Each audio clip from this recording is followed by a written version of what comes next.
ఈటెలకు సంబంధించినటువంటి ప్రధానమైనటువంటి అంశాల్లో ఎంక్వైరీ ఏంటంటే అప్పుడు ఉన్నటువంటి పరిస్థితుల్లో ఇందాక చెప్పినట్టు ఏదైతే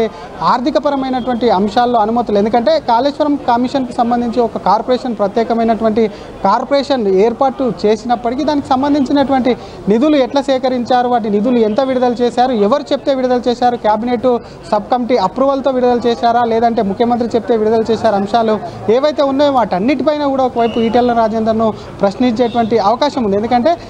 గతంలో ఏదైతే కాళేశ్వరం ప్రాజెక్టు నిర్మాణంలో ఉన్నప్పుడు దాని డిజైన్కు సంబంధించి కూడా ఒకవైపు కేసీఆర్ అన్ని తనే దాని డిజైన్ కానివ్వండి దాని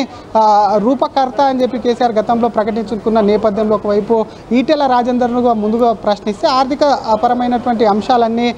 ఒకవైపు కూడా కమిషన్ ముందుంటాయి కాబట్టి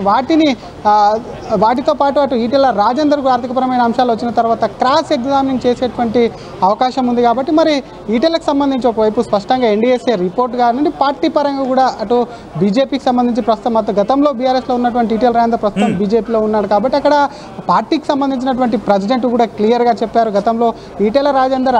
అటు మంత్రిగా ఉన్నప్పుడు జరిగినటువంటి విషయం ఏదైతే ఉందో క్లారిటీగా చెప్పాలి, అక్కడ చెప్తేనే ఒకవైపు కేసీఆర్ చేసినటువంటి అవినీతి కానివ్వండి కేసీఆర్ ప్రభుత్వం నిర్మించినటువంటి నాణ్యత లేనటువంటి ప్రాజెక్ట్, ఎందుకంటే లక్షల కోట్లు వెచ్చించి ఆ ప్రాజెక్ట్ కట్టారు కాబట్టి ఆ ప్రాజెక్టు సంబంధించి మాత్రం అన్ని అవకతవకలు